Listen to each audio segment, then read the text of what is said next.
ada celah. Indah, agung mulia, ku rindu Engkau selalu. Ku damba Engkau Tuhanku, bukan hanya kata sanjungan yang lahir dari bibir durjana, bukanlah pula kata sanjungan yang lahir dari bibir dunia.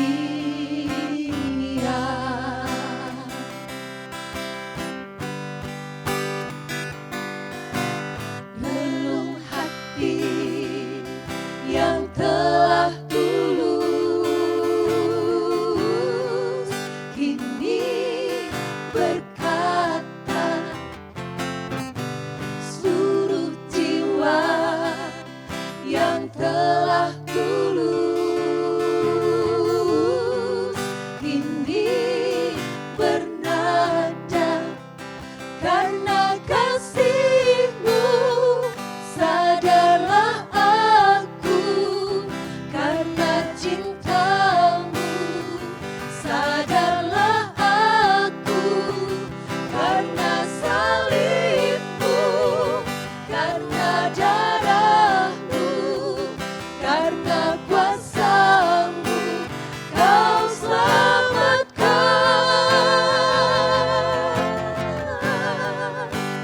aku.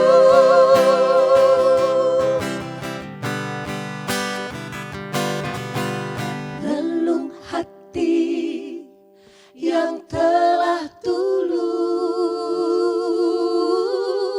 kini berkata, seluruh jiwa yang telah tulus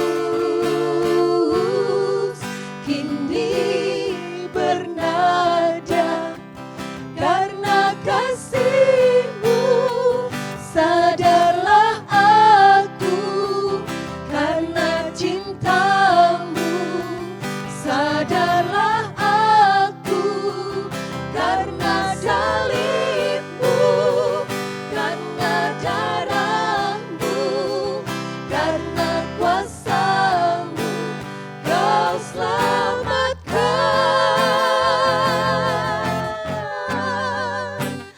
aku.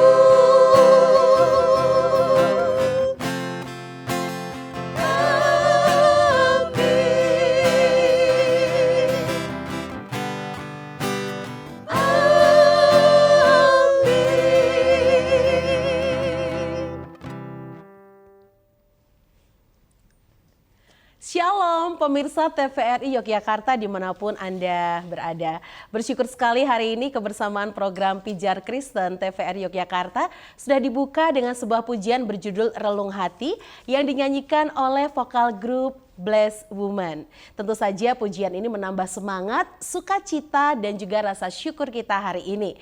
Nah, bersama dengan saya Magdalena Krisinda di studio TVRI Yogyakarta, kita akan bersama-sama belajar sebuah tema yang erat kaitannya di bulan November ini kita merayakan atau memperingati Hari Pahlawan.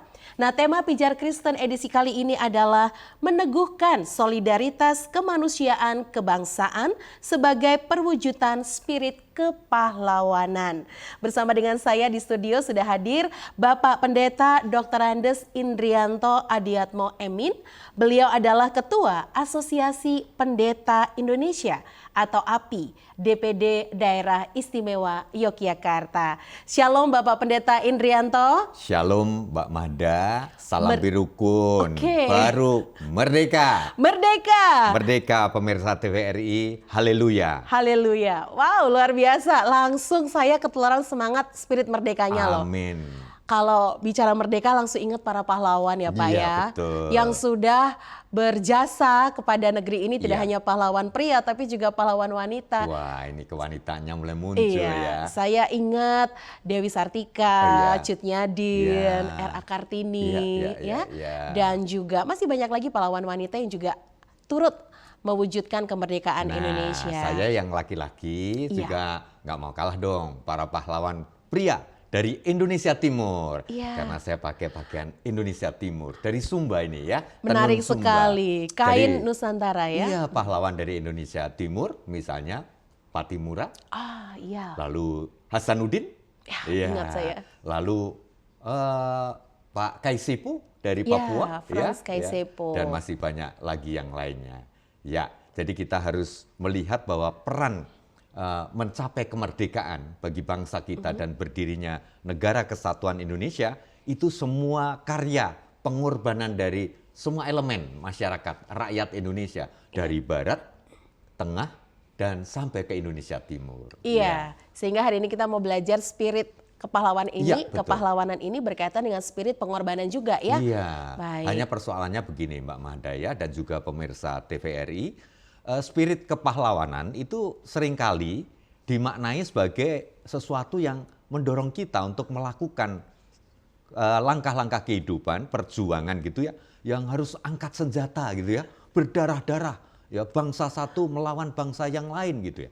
Padahal Mbak Mahda dan juga pemirsa TVRI, yang namanya kepahlawanan, ya spirit atau semangat kepahlawanan, ya tidak harus dengan angkat senjata, tidak harus dengan berdarah-darah ya, tetapi tentu dengan pengorbanan hidup. Ini yang mau kita bawa Mbak Mahda ya. Kita akan menghayati dan mencoba mempraktekkan ya, mengaplikasikan spirit kepahlawanan ini dalam hidup kekinian gitu. Iya, karena lain dulu, lain sekarang. betul. Kalau dulu tadi mengangkat senjata, sekarang senjatanya sudah diletakkan, ganti senjatanya yang lain. Iya, betul. Untuk berkarya, mungkin pena gitu ya, atau betul. mungkin gadget untuk kita berkarya, iya. ide dan lain-lain. Betul. Tapi Oke. yang terpenting adalah Ya.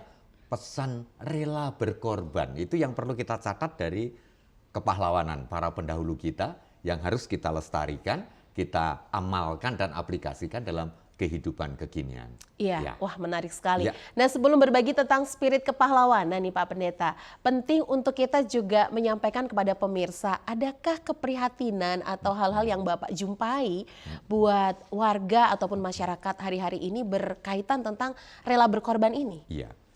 Yang saya lihat adalah kepekaan untuk berbuat sesuatu bagi bangsa dan negara ini. Iya. Tentu juga dari skala yang kecil, rela berkorban, mau berbuat ya untuk sesama. Itu sesuatu yang penting.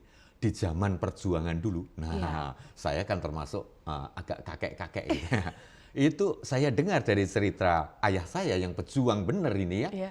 Dia penerima apa itu SK veteran ya, Wow. pejuang kemerdekaan. Dia mengatakan bahwa para pejuang itu nggak sungkan-sungkan untuk mengorbankan diri. Iya. Rakyat juga tidak sungkan-sungkan untuk menopang perjuangan para pendahulu kita gini dengan memberikan makanan, ya toh, mensuplai masak dan sebagainya.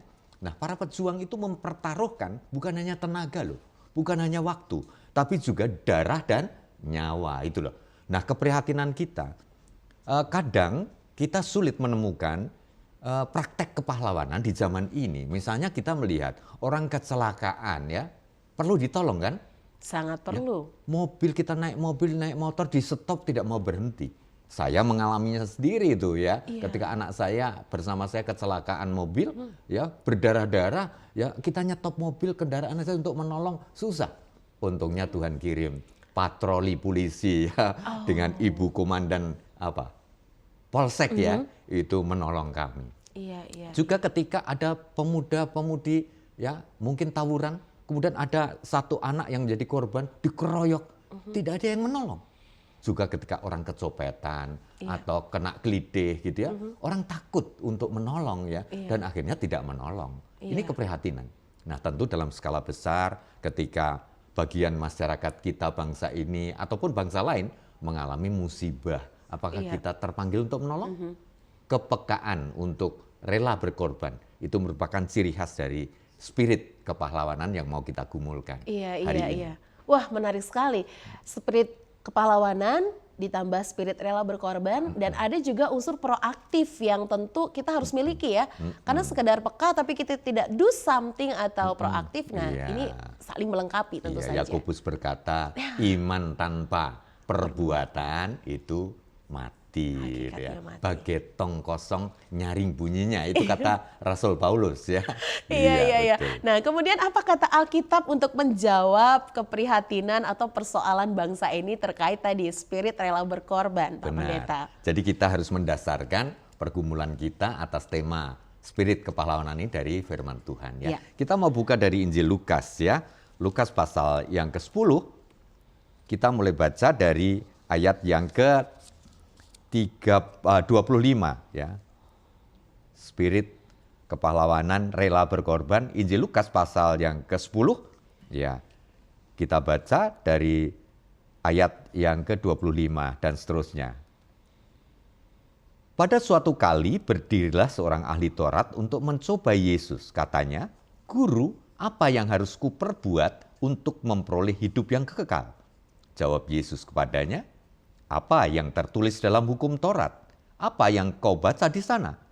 Jawab orang itu, "Kasihilah Tuhan Allahmu dengan segenap hatimu, dan dengan segenap jiwamu, dan dengan segenap kekuatanmu, dan dengan segenap akal budimu. Dan kasihilah sesamamu manusia seperti dirimu sendiri." Kata Yesus kepadanya, "Jawabmu itu benar. Perbuatlah demikian, maka engkau akan hidup." Nah, nanti beliau akan memberikan perumpamaan tentang orang Samaria yang murah hati. Iya. Dalam cerita itu dikisahkan ada orang yang dirampok habis-habisan gitu ya. Iya. Nah, imam datang, ya imam itu kan pemimpin agama ya, lewat gitu ya, dia menjauh malah lewat aja, nggak menolong. Tidak gitu menolong. Ya juga nanti orang Lewi, ya lewat tidak menolong. Orang Lewi ini representasi siapa nih Pak? Dia adalah pelayan rumah Tuhan, bait Allah ya. Aktivis gitu ya? Iya, bisa aktivis, ya pelayanan ya. Menghindar dia, Iya. lewat aja ya. Nah, yang terakhir ini orang Samaria. Orang Samaria itu kan ya masyarakat Yahudi itu tidak mengakui sebagai bagian dari bangsanya ya. Walaupun ini keturunan leluhur Israel ya. Kayak kaum yang didiskriminasi Iya, gitu ya? betul. Tetapi justru dialah yang menolong. Nanti kita urai ya dari pemaknaan apa sih yang Tuhan Yesus ajarkan gitu. Iya. Ya di Injil Lukas ini. Nah, yang terpenting adalah spirit rela berkorban. Ini yang harus kita teladani dari orang Samaria yang murah hati. Nah, kalau kita melihat bagian dari Injil Lukas, lengkapnya itu dari ayat 25 sampai 37 Mbak Mahda dan juga para pemirsa TVRI. Tapi yang kita ambil adalah apa yang telah kami bacakan tadi dari ayat 25 ya sampai ke 29. Nah, tetapi nanti kisah lengkapnya tentang orang Samaria yang murah hati ini pada ayat-ayat yang berikutnya sampai ayat yang ke-37. Nah, kembali kepada kritik ya Tuhan Yesus terhadap para imam atau seorang imam yang lewat tadi ya, bahwa dia tidak menolong. Seorang imam tentu paham benar tentang kitab suci, termasuk Taurat ya. Tetapi ya dia yang diajar melalui kitab Taurat untuk mengasihi sesama, tidak mempraktekannya dengan menghindari untuk menolong orang yang dirampok.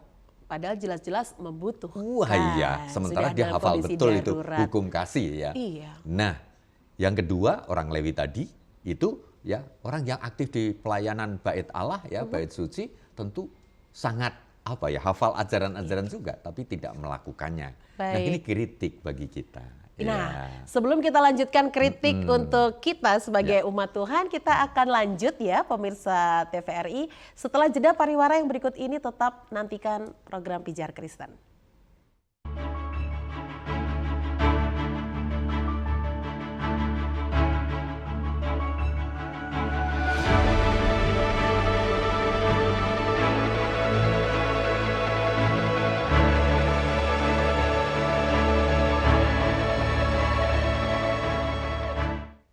Terima kasih pemirsa TVRI Yogyakarta, Anda masih menyimak program Pijar Kristen. Kali ini dengan topik yang sangat menarik yaitu meneguhkan solidaritas kemanusiaan, kebangsaan sebagai perwujudan spirit kepahlawanan. Tadi sampai pada kritik ya yang Tuhan Yesus sampaikan untuk tidak hanya menegur tapi ini benar-benar ya istilahnya teguran keras banget gitu ya untuk kita yang udah paham Alkitab, aktivis di gereja tapi kok rasa berkorbannya tidak ada. Nah, silakan dilanjutkan Pak Pendeta. Nah, Mbak Mada mengatakan ini kritik yang keras ya. Iya. Ntar dulu, ya keras itu bagi siapa? Kadang orang dikritik keras pun Nggak tidak berubah. peka ya karena tidak punya kepekaan untuk menolong gitu. Bahasa Jawanya ini perlu didupak ya. Oh, iya. Jadi ditendang. Tapi biarlah dengan kisah ini kita tertendang gitu ya.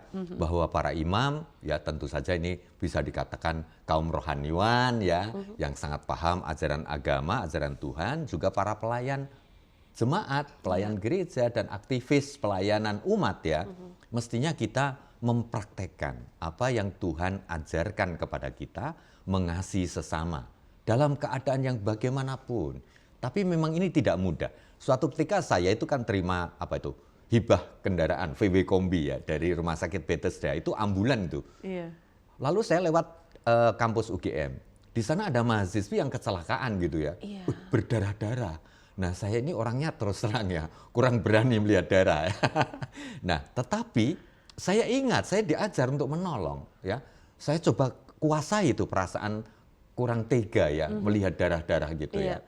Akhirnya saya mengambil keputusan dengan mohon berkat Tuhan, saya tolong itu. Saya angkat ya mahasiswi yang terluka itu, saya naikkan ke ambulan dan saya bawa ke rumah sakit. Puji Tuhan saya disadarkan gitu ya. Ya, saya rasa terinspirasi juga itu kisah imam dan orang Lewi yang menolong tidak menolong orang yang dirampok itu. Iya. Itu yang soal kritik. Ya. Lalu soal keteladanan sekarang, Nah, ya ini kan? dia.